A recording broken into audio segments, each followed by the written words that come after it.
And we're back. Ladies and gentlemen, today on the Huge Pop Wrestling Podcast, we have a very special guest. This man is a former WWE United States champion, a two-time TNA World Heavyweight Champion. He's a member of one of my personal favorite factions of all time. He is also the owner and teacher at the Academy Wrestling School. He is none other than Mr. We'll save that for later. Mr. Ken Anderson, thank you for joining us today. Thank you, man. That's me. Thank you, man.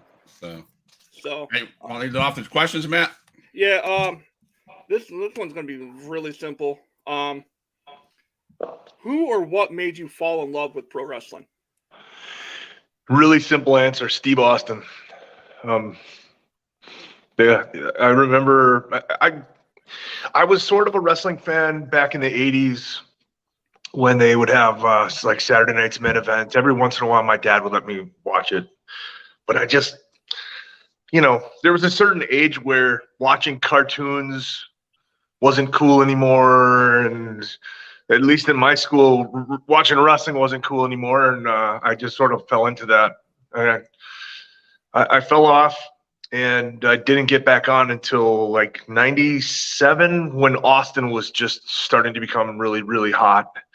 I was at a friend's house, and the thing is like I always kind of gave him a hard time about being a wrestling fan. He would talk about it all the time, and I knew that he was a big fan. And one night it was just the two of us at his house, and he was like, "We're watching Raw tonight, no questions asked."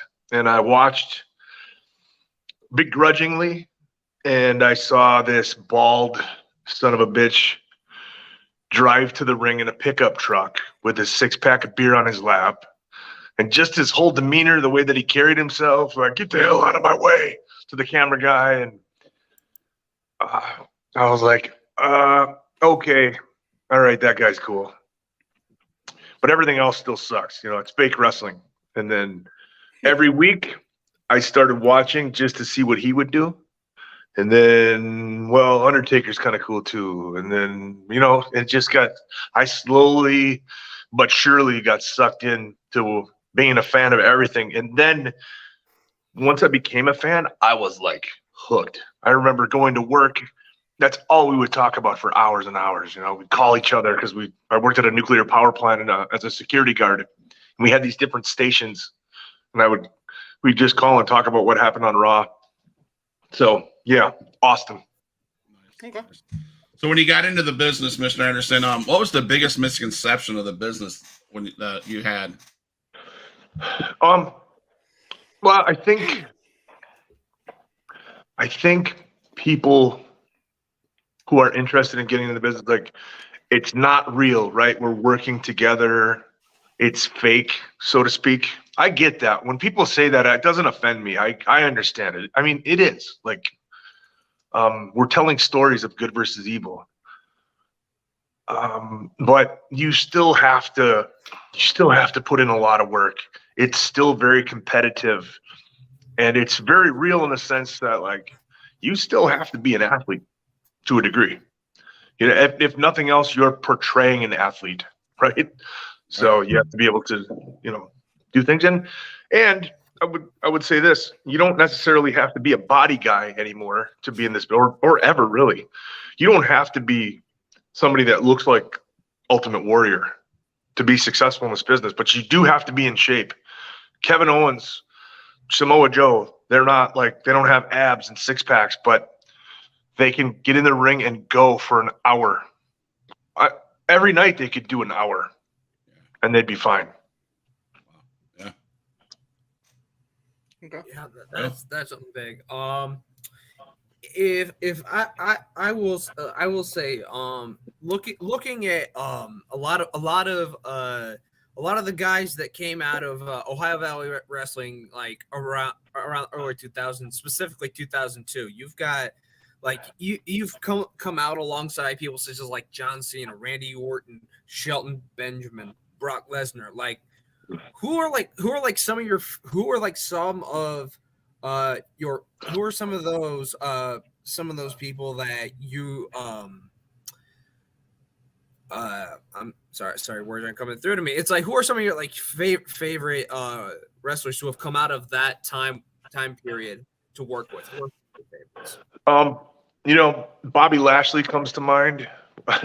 When I first got to OVW, I reported on a Tuesday, or I actually moved down on a Tuesday.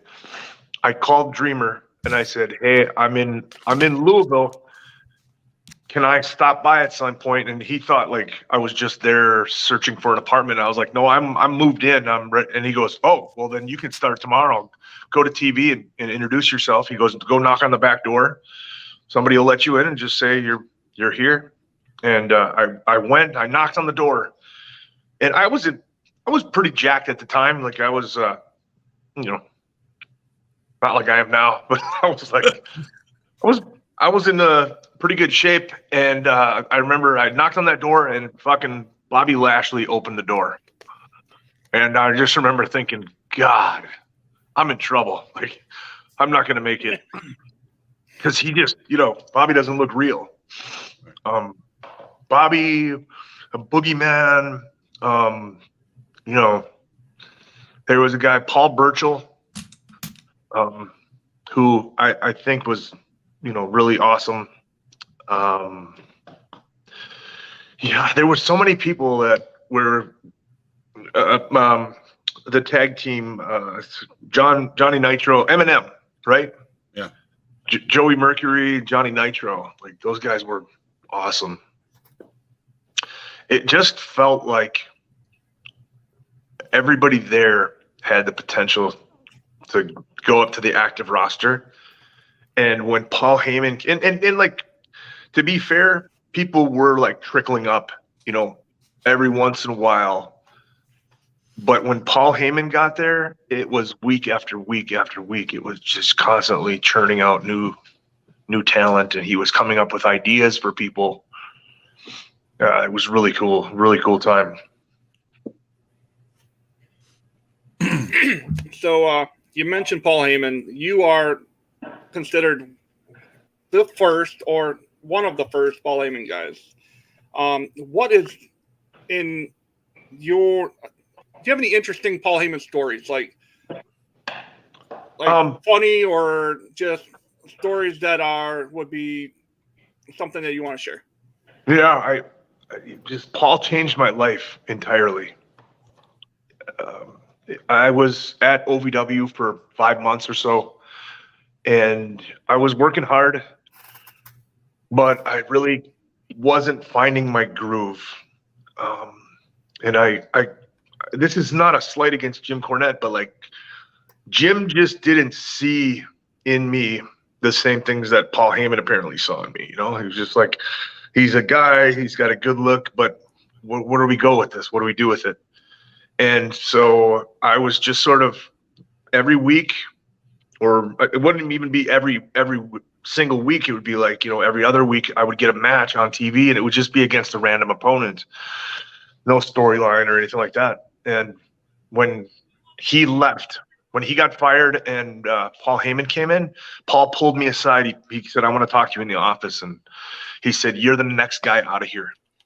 And I was like, "What do you mean?" And he was like, "Well," he's like, "I've been a fan of yours since I first met you." He goes, I've liked your demeanor, your look. I think your work is great. Your promos are great."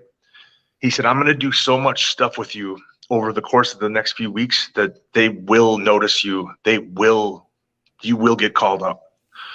And to be honest, at the time, even today, when somebody tells me something like that, or anything similar, like we're going to do this, I take it with a grain of salt, because a lot of people promise you the moon and offer nothing in return. They have visions of grandeur sometimes, but no way to like follow through with it. And that night, it was the first TV taping that he was a part of that he had the pencil for. He wrote, I was in a promo to start the show off with Mickie James. There was another promo a little later, and I ended up having a 30-minute segment on an hour-long show with Brent Albright.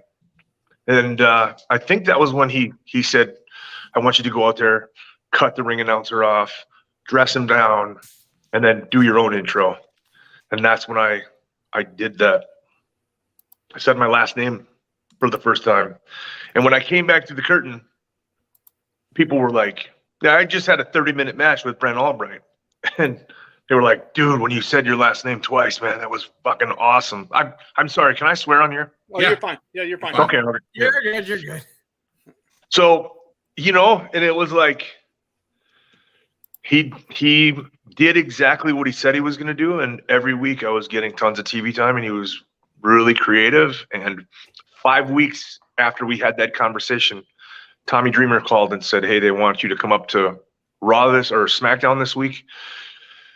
They want to see your whole gimmick. They want you to do your intro stuff, and then the rest is history. Like, The chat's blowing up with lots of questions, and one of the questions I asked was on my sheet. So I know we're jumping all over the place. Can you share with us your thoughts on what it meant to you regarding you being Eddie Guerrero's last opponent? I think, it's a weird question. It's always been sort of hard for me to answer because like it sucks Eddie's dead. It kind of sucks that I was the last person to wrestle, but like in a way it's cool that I was the last person to wrestle this guy, I was just fortunate enough to spend some time in a locker room with him. I rode with him for a little bit, was able to pick his brain. I wrestled him, obviously, got some great pointers and feedback. And I just, what a great guy. It sucks that he's gone, but I'm honored that I was the last guy to wrestle him. Sorry about that. I'd rather he was still here though, Absolutely. So I think that there was one that I had that somebody mentioned in chat. One match I think I actually remember watching quite well, even though it may not seem like one, was your match again with MVP going up against the Brothers of Destruction. Mm-hmm. Yeah, I just want to ask, like, what was it like there getting to work with MVP, as you know, who's still a manager right now, going up against the Brothers of Destruction, two great Hall of Famers right there. It was crazy, and honestly, once you get into the WWE, you don't stop becoming a wrestling fan. You don't stop, being a wrestling fan. So I remember the first time I was in the ring on a house show, and I was getting to wrestle The Undertaker. And I remember the lights went out, and I heard that gong for the first time. And I'm standing in the ring waiting for him to come to the ring, and we're gonna wrestle each other. And like, how the fuck did I get here?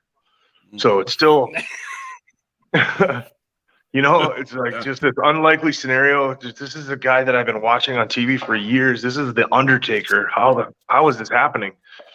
And I absolutely love MVP. Is one of my favorite people in the world. I still talk to him to this day on a pretty consistent basis.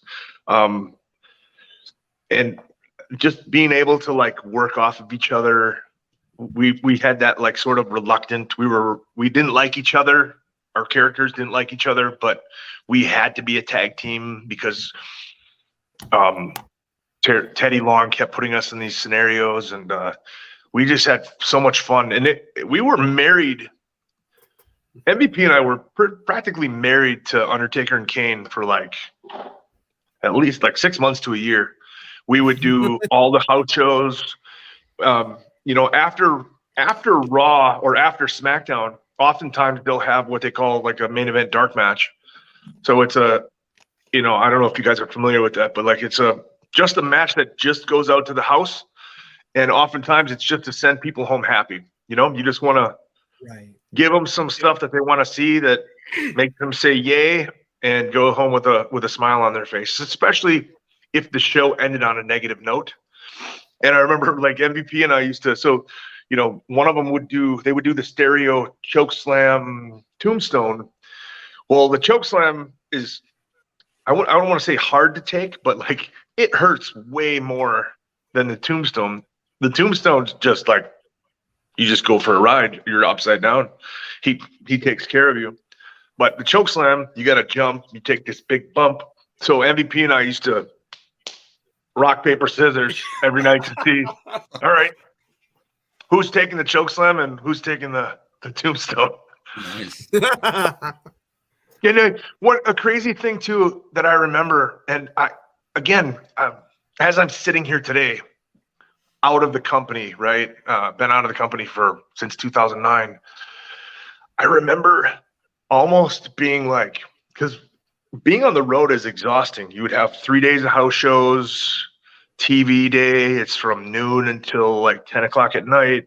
It's nerve-wracking. You never know, everything's getting changed. You're getting pulled in a bunch of different directions. Hey, come take pictures here. Hey, I need you to, you got a promo segment, you've got a match segment. And then they would come up and say like, oh, you got a promo segment, a match segment, you got to take pictures, and you and MVP are going to work Undertaker and Kane in the main event dark match. And just being like, fuck, exhausting. Well, it's just so weird that I had that mentality ever. Because when I was working dark matches, when I was trying to get into the WWE, I would hear some of the guys, usually like some of the lower card guys who weren't getting enough TV time or weren't getting much TV time, they would be complaining. There would be some complainers, they're complaining about this and that. And I remember thinking I remember people complaining that they only had a 5-minute match. And I was like, fucking, I'll take it. Yeah, right. Get as much time as you get. Yeah, it's 5 minutes is more time than anybody else is getting right now. Like that real estate is precious. So, but I remember, how easily we sort of slide into that, where this job that I have that is amazing, that millions of people watch and dream of becoming, it just becomes another job at some point. Matt? So the next one is something that I'm sure you talk about quite frequently. I just want to hear you tell the story again. The Undertaker First Blood match, probably one of my favorite of yours in WWE. The story you told was amazing. I just want to. Which one? What was the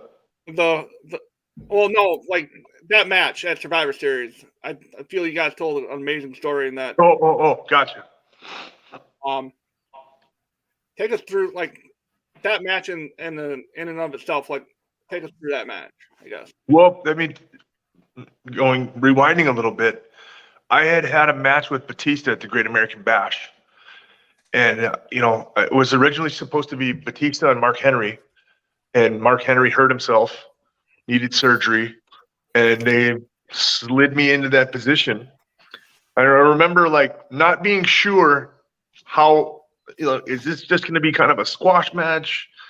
What is this going to be? I hadn't wrestled on that level.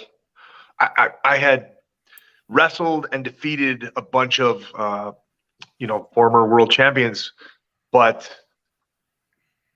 I just didn't know, is this going to be a long-term thing or is this a one and done? And when I got to the building, I remember Arn Anderson telling me this is a competitive match. It's going to be 50-50. It's not. And so we put that match together. If anybody goes back and watches, I think it was Great American Bash 2007. I got busted open hard way early. Very early, within the first minute. We roll out of the ring. He runs my head into the steps, and I just split my forehead open on the edge of those steps. Started bleeding, right? And then at the end of the match, he runs me, and he loses his cool, and he doesn't let go of the 5. He gets counted out because he doesn't let me go after the 5 count, right, in the corner. So he gets disqualified, and then he just loses his shit. Beats the fuck out of me some more, and he went and he ran me into the post. And when he ran me, it was I think we were both a little excited, and he gave me, I was already going, and he gave me a little extra, and I wasn't able to dip out of the way, and I hit that post if you watch it back, you can almost see the ring move. And I just started pouring blood, right? And we get to the back, and it turned out to be one of the best things that ever happened to me. And the fact that I had just like worked through that, and that I walked back, I'm covered from head to toe in blood, and they were like, "Are you okay?" I'm like, "Yeah, I'm fine. I'm cool." What? Do I got something on my face? Like, that was in Vince's mind. He was like, "Yes, all right, you're tough." So then, like a week later, I remember I was on a house show, and Taker came up to me and he was like, "Hey man, I just want you to know that I liked what I saw with Batista, and I think you and I could do some good business, and I'm gonna ask the boss if we can work together." And I was like blown away that he told me that. But again, believe half of what you see and none of what you hear. So I just didn't try not to get too excited about it. And then a week later he came up and he was like, Did you hear what we're doing? And I said, no. And he goes, "Well, we're going to start a program next week." I think I was the United States champion at the time. And they were like, "We got to get the title off you," because they felt like, Taker was above the United States championship. I didn't need to have that title at that time. So, and then we're going to go into a program and we're going to get at least 2 pay-per-views out of it, possibly 3. And so the first blood match, was that the second match we had? The second pay-per-view series. So it's the second pay-per-view match we had, because we just had one that was just a normal match, I think. And then we had the first blood match. That was second. We had the first blood match, and then we had the last ride, the casket or the hearse match, whatever, right? Right. This is kind of a funny story. So he obviously, Taker was just so cool and so giving to me. Pulled me literally, come on, man. It was always crazy to me that, at least on SmackDown at the time, it was like all these people at the top of the mountain who would be throwing rope ladders over the side and offering their hands like, "Come on, we can all fit up here. The weather is fine. The air is fine up here."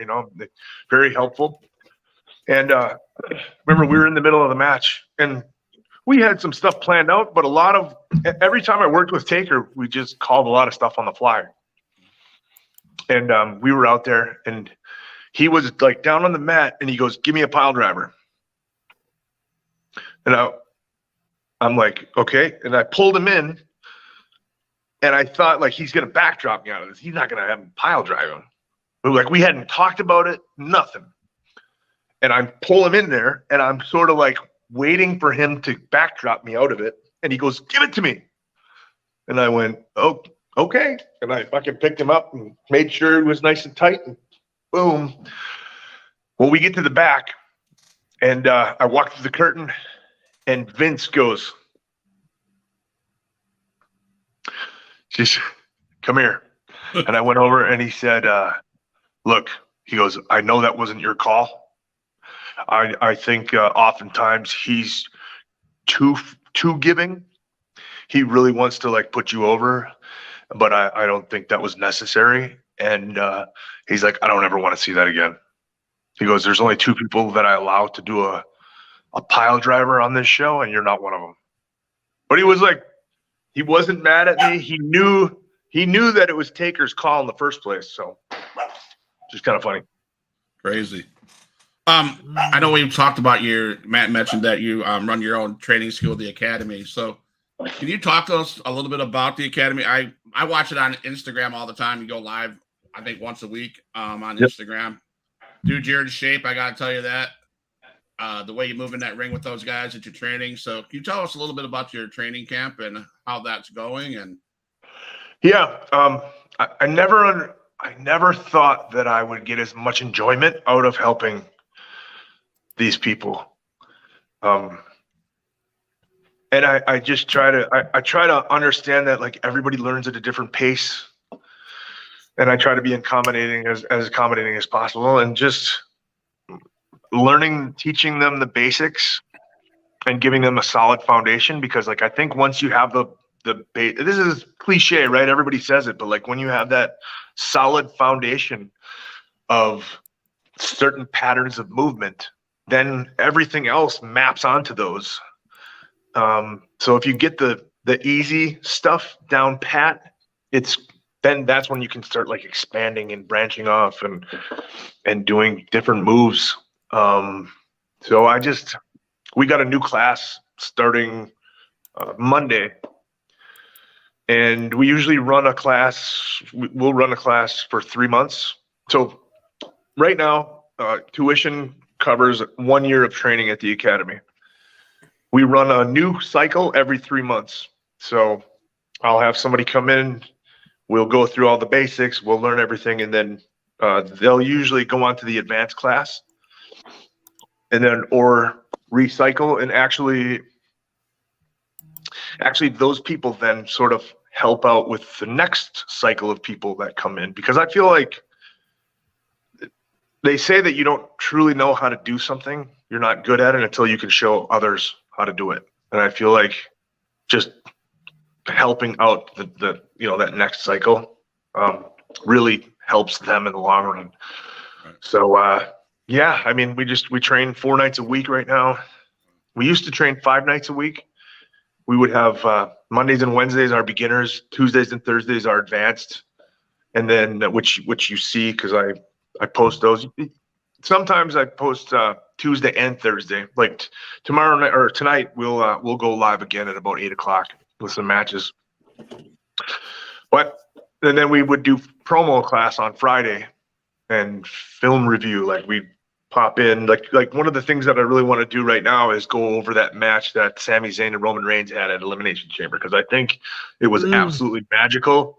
It's one of the best matches I've seen since Taker and Shawn Michaels. That is my humble opinion. Just magic. The fact that they didn't touch each other for 4 minutes and 45 seconds after the ding ding ding, and it was good. But yeah, so Thank you. and we try to cover everything. We try to cover safety, etiquette, how to present yourself to other employee or other promoters, how to do things, how to tell a story. Bill? Okay. I had a big question up here from one of our viewers, All Wrestling for Life, Mike, a good friend of mine. He's actually met you. He's actually gotten the time to meet you at one point in time. He wanted to know, like, how did you like doing a lot of your stuff with Sting and TNA, especially when we had the all famous Joker Sting? So again, I'll reiterate that I am a wrestling fan, right? I wasn't. Yep. So anytime I've gotten to work with these guys, I still pinch myself to this day. Like as we're sitting here talking, I fucking can't believe that I worked with these guys. And I remember when I first broke into the business, I went down and I did a dark match for TNA. TNA was doing their weekly pay-per-views. They were doing a pay-per-view every Wednesday. I think it was an hour or two. Do you guys remember that? It was like $5. Yeah. It was like $5 for you could order the pay-per-view. And I went down and I remember Road Dogg was there and he said, "You remind me of a young Sting," because I had the bleach blonde hair and everything. And I would hear that from time to time. Like people would say, "You kind of remind me of young Sting." And then, so then when I get to TNA and we're working together, they told us, "Hey, you guys are going to work together." And I remember Sting pulling me aside and he was like, "Hey man, I just want you to know that I'm open to doing anything. If you have any cool ideas or anything, I'm game, man. I'm fucking game," which is just awesome, right? Like he's Sting, he's a legend.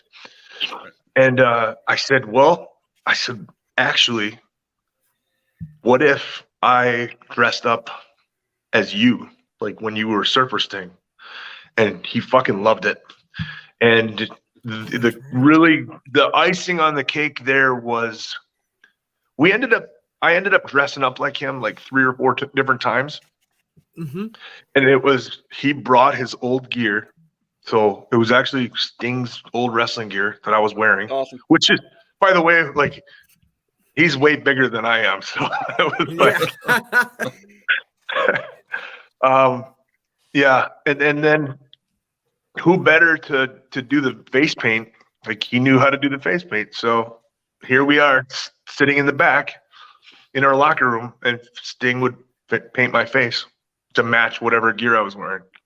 It's just, That's awesome. you know, and there's that little, again, I wasn't a wrestling fan when I was a kid, but my mind went there, you know. I'm like this kid. I can't believe I'm doing this. Wow, that's crazy. So, I'm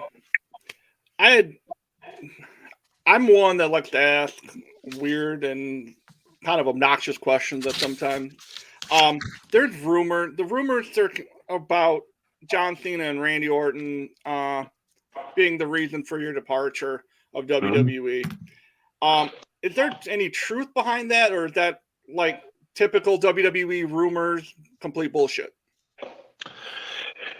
You know, to be honest, I don't know for sure. But I will say this, like, no matter what, say that is true, say it's 100% correct. The way that I conducted myself up to that point, they shouldn't have been able to just, like, if they went to Vince and said, hey, you need to, you know, fire this guy. Like, had I not acted like a complete asshole, and had I not just been punching the clock for the last 2 years, I don't think Vince would have said, you know what, I'm sick and tired of hearing this guy in a negative light. You know, I had been in the public eye a few times for negative things, and even some stuff that happened backstage that was kind of negative. And I think he was just tired of hearing it. And so, like, again, I will not blame Randy Orton or John Cena for getting me fired. I blame me for getting fired. Okay. So, I loved watching you more at Impact with Aces and Eights and all that stuff. One of the greatest factions of all time. Absolutely one of the great. I mean, Billy, he's still in Impact. What was the main difference in working in WWE compared to Impact? At the time, it was you know, obviously the crowd size. I was getting paid good money. The WWE money was stupid at the time, right? Like, so it's a big change in pay. I was still getting paid well when I was at TNA. I guess it was just WWE is this finely tuned machine that if it's not working efficiently, Vince will pull a piece out and he'll plug that hole, and it works and it runs more efficiently. And they're constantly, and I felt like TNA didn't quite have that, you know. And I'm not complaining. This just is what it is. We were on a show in Baltimore. We ran at a baseball stadium, like a AAA ballpark. The place probably held like 6,000 to 8,000 people, and we drew like 162 people. And that night, Ring of Honor ran across town, and they sold out 1,000-seat arena. Like, it was packed, and people were showing the pictures, showing the differences, and it was just stuff like that that was kind of frustrating. And I remember too doing my first appearance. So whenever I would do appearances for WWE, if I was going to be in person, they would always pick you up in either a limousine or a town car. Somebody would be there with you. You'd have like a handler that would field any questions. They make sure that you would go in the back door, because celebrity is an illusion to a degree. I'm just a dude. I'm just another guy. But if you present yourself as like, if I walked in through the front door, it just doesn't have the same level of, it doesn't look the same, it doesn't feel the same. So there was always this, like, they did everything big. And I remember too, if I would do phoners, so we would do on a Wednesday, I would call like 10 different radio stations in whatever town we were going to. There would always be somebody from the office that would call me and say, "Are you ready to do this?" "Yes." "Okay, here we go. We're going to talk to so-and-so in such and such a city." And then they would introduce me to the host. Then I would do the interview, and then they would say, "All right, you ready to go to the next one?" And then we would, that's the way it was, very professional. And then I remember, like, the first appearance that I did for TNA was, "Hey, you have an autograph signing at this cell phone store. Here's the address, and just park and go in the front door." It was like, So more professional. or hey, we want you to do some phoners. Here's the number. Call this number tomorrow morning and do the call. So that was just sort of like, wow, there's such a huge difference between these two companies. Yeah. All right. Thank you. But I will say, I loved my time in TNA, and I loved working for Dixie Carter. And the locker room was always fucking awesome. There was nobody walking on eggshells thinking this was going to be their last day. It was like we were all just there. And even if we were frustrated with like some of that mismanagement stuff, we still went out there and we wanted to give 100% to the few fans that would be there. That's cool. That is awesome. Looking at some other questions here.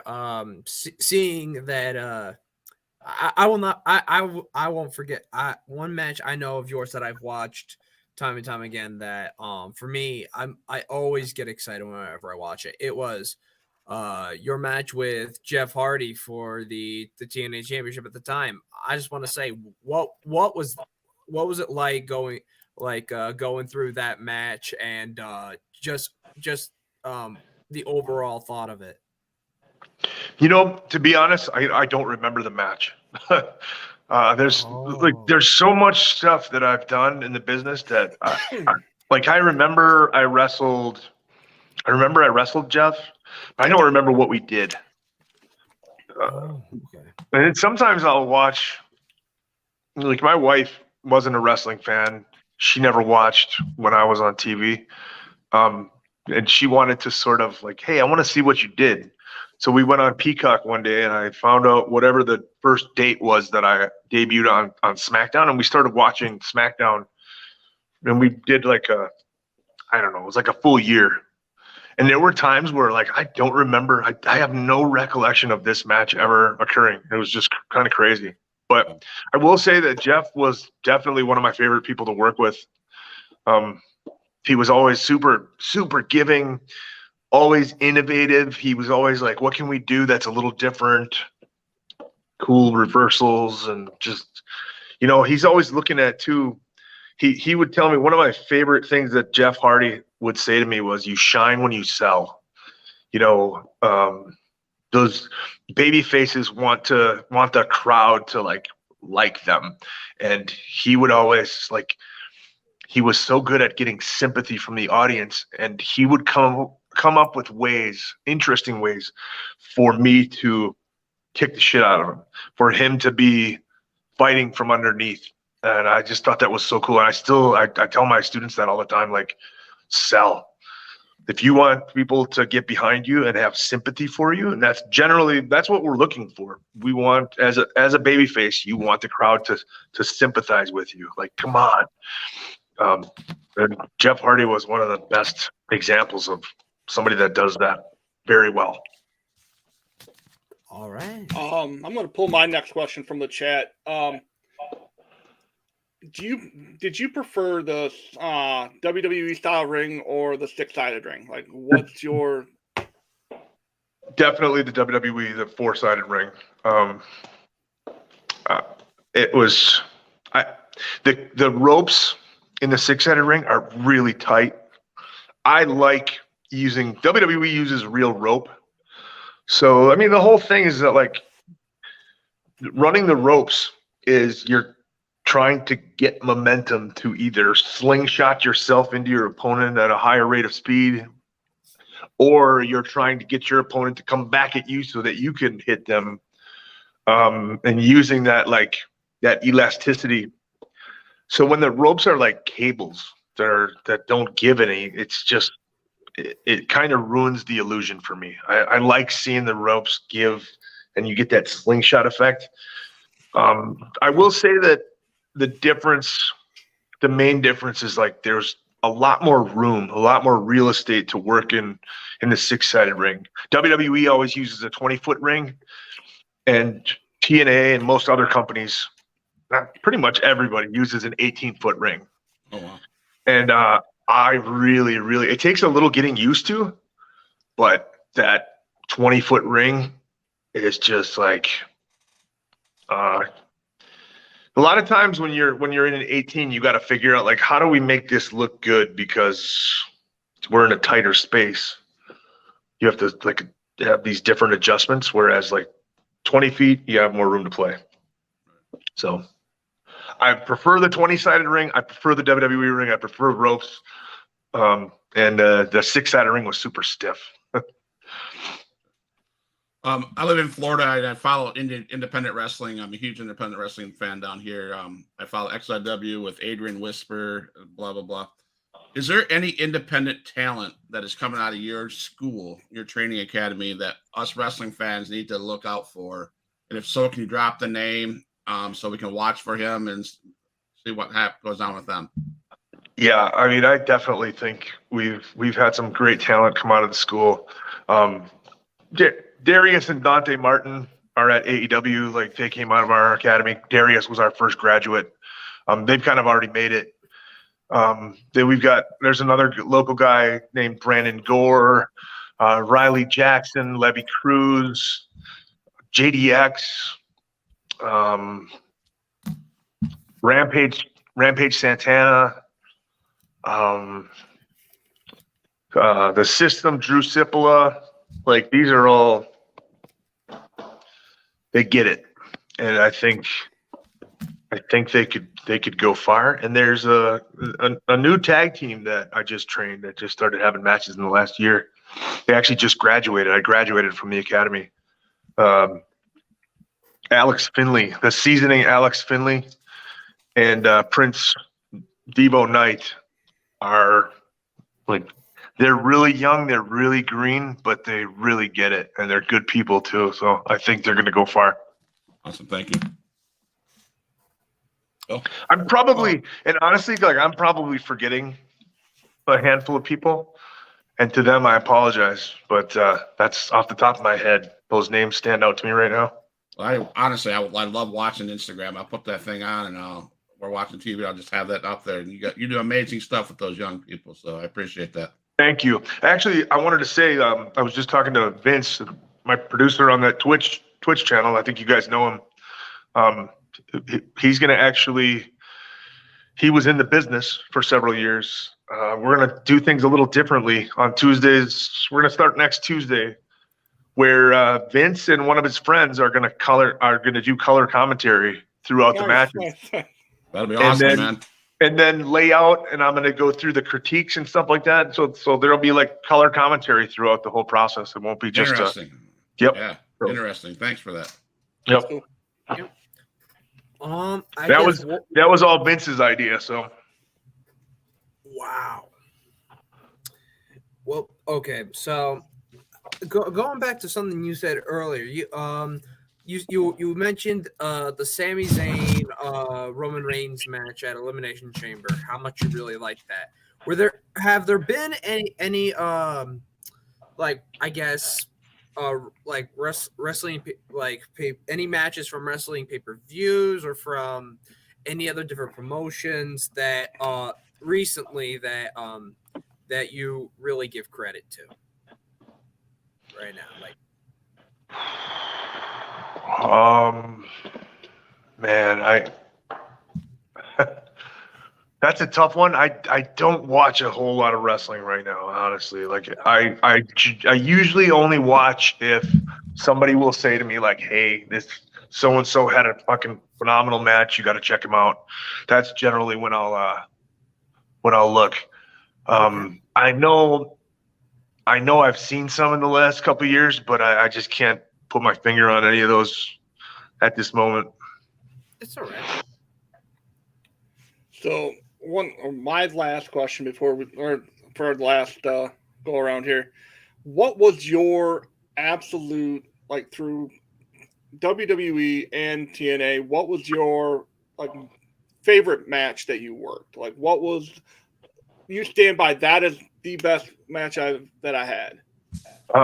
I would have to say the match I had with Kurt Angle at Lockdown in 2009 or 2010 was, I loved it. I still, every once in a while, I'll show that match to somebody. You know, it's always nice to be able to. I generally try to not make it a habit of forcing my students to sit and watch my matches, but at the same time, there's a lot of things that sort of happened or went on behind the scenes in particular matches that I'm able to like sort of talk about that are kind of interesting. And there was a lot of interesting things that occurred in that match. First of all, just Kurt Angle's storytelling ability is nuts. He's just an amazing talent. He's a cyborg in that he just goes when you're in the ring with Kurt Angle, it's like you have to be at a different level. He's always at 100. So yeah, I would say that. Obviously, the Money in the Bank match at WrestleMania, the one that I won, WrestleMania 23, was a cool experience. But other than that, like, I've been fortunate to have some decent matches and matchups, but it's other experiences too that are really special to me. Going over with WWE and visiting the troops in Iraq in, I think it was 2007 or 2008 that I went. And then some friends and I put together a tour to go back over to the Middle East. We went to different army bases, and we didn't wrestle this time, but we went over there and just did meet and greets and stuff like that. Visiting our wounded troops at Walter Reed Army Medical Center in Maryland, doing Make-A-Wishes and stuff like that. Like, that to me is just special. We're all creators on TikTok, and we do all these podcasts. And I got one question. I'm going to bring in a bunch of people. They've asked this question over and over again. So first of all, we as creators, I would say thank you, Mr. Anderson, for being so humble. You're a very humble guy. Very humble for coming on our shows. I know you've been on the PWC. I know you've been on a lot of other different ones. And with the popularity of the wrestling podcast streams, etc., what has it been like having the opportunity to talk about your past WWE career in present day? What's that been like? That's a really good question, actually. I think in a lot of ways, it has forced me to examine certain things that happened in my career and like genuinely think about them instead of just offering pat answers. The question you asked before about John Cena and Randy Orton, the way all that stuff went down, for years I had this giant chip on my shoulder and I blamed other people. And I think, as time wears on, you're able to look at things in a different light. As I get older, hopefully wiser. So I think that's been the biggest thing, is just getting these different questions and having these conversations and really trying to think. Like my wife and I one of the questions I always get is the Eddie question. And like I told my wife, I'm like, how do I answer that? Like, fucking, and and we were able to like work through it. Like, be honest, just be honest. It sucks, but it's a great honor to have had his last match. Like nobody else.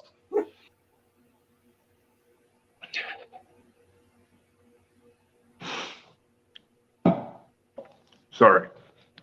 You're You're fine. good, man. It's fine. You're good. Nobody else is able to say that.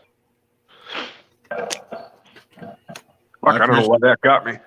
I appreciate you being so honest. And Yes. honestly, so honest, man. Yeah, I can just say that. Yeah. Thank you. Yeah, thank you. So, Phil, you got anything else, or should we? I think I've got one more, and Okay. I feel like this is a proper one to sort of like almost end this final round. So, I really liked what you really had to say about everything you say about the academy and everything that you've taught your students and that. What is like one of the what is like the one major piece of advice or one specific rule that you always teach your students? What is that one thing? We on day one we go through like our list of rules and regulations. Number one is safety, and I would flip flop these. Safety has to be number one. It's a dangerous business. You're trusting somebody else is entrusting you with their lives and vice versa. But if I could flip flop these, I would. It's just like, and I think it applies to life in general. Just don't be a dick. Like be kind to others. Be kind to others. Help each other out. Look out for one another. One of the greatest things, my trainer on day one, when I first broke into the business, he said, remember the people that you step on your way to the top are the people that you're going to bump into on your way back down, because pretty much everything that goes up comes down. And then when I got to OVW, like I said, I reported to class on Wednesday, and then Thursday we would go in and Jim Cornette would review the TV taping from the night before. So we'd have the VHS tape, he'd pop it in the VCR, they'd wheel out this TV, he'd pop it in, and he would just dissect, he would pick apart, like, he would pause it every 10 seconds or every 15 seconds to say, like, this is why this works, or this is how this could have been done better.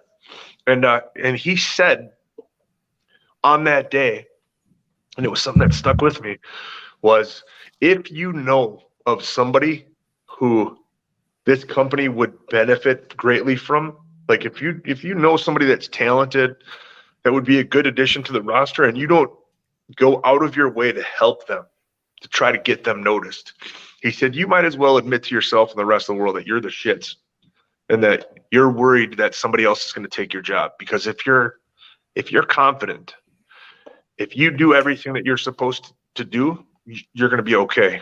And it's better to have 10 people that are good than one person who's good and 9 people who suck. Yeah. Was it time, Matt? Well, I mean, I've been doing this for 6 weeks, and now I have you here. I feel like kind of a asshole to even attempt to do it. No pun intended. What he's saying, Mr. Anderson, is it's time for that Anderson off. So, I mean, how am I going to go and how am I going to go beat Mr. Anderson at his own game? I'm a little nervous. So I think we need to have that. We need to settle the score here. And I think it'd be polite to let the guest go first, and then Matt can give his rendition of your. All right. Mic. So the floor is yours, my guy. Ladies and gentlemen, I hail from Green Bay, Wisconsin. We have good football in Green Bay, Wisconsin. I weigh in tonight at 235 thereabouts pounds. Mr.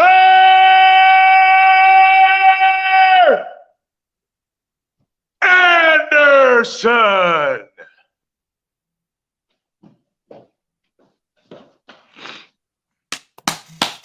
Yes. Anderson. There we go. There we go. There we You gotta go. wait for it. You We're gotta waiting wait. for it. All right, Matt, it's your Oh my turn. god! I now I'm gonna sound like a real asshole. That's okay. Okay.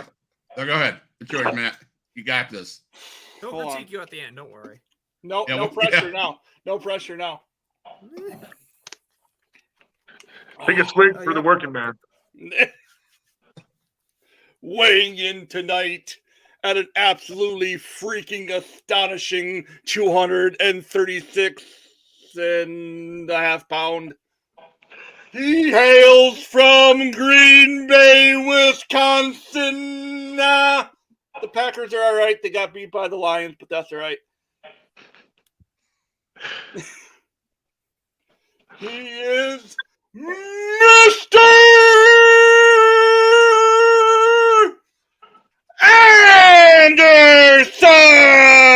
Anderson.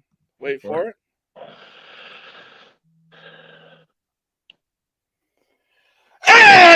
Anderson. Good job, Matt. That was pretty solid, man. I'm not gonna lie. So, well, that's Huge Pop Wrestling Podcast. I thank you, Mr. Anderson, for coming on the show. We would like to, if you could hold off for a couple seconds to be in the lobby after I end the podcast. Yep. I'm just going to play this in honor of you to end the show. Matt, thank you for coming on board. Phil, thank you. Again, Mr. Anderson, thank you. Yep. Huge If I Pop could, Wrestling- Yeah, go ahead. if I could quickly, like, if anybody's interested, you can text me.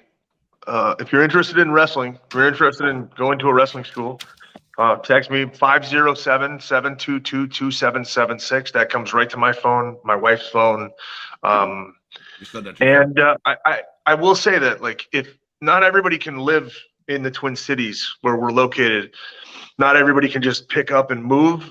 But I want to help people out. I want to help people find something that works for them and get them into the business. So I am more than willing to help find a school near you or to give you suggestions on how to break into the business if it's something that really interests you. So please reach out to me. Thank you, man. Meet in the lobby, guys. Okay.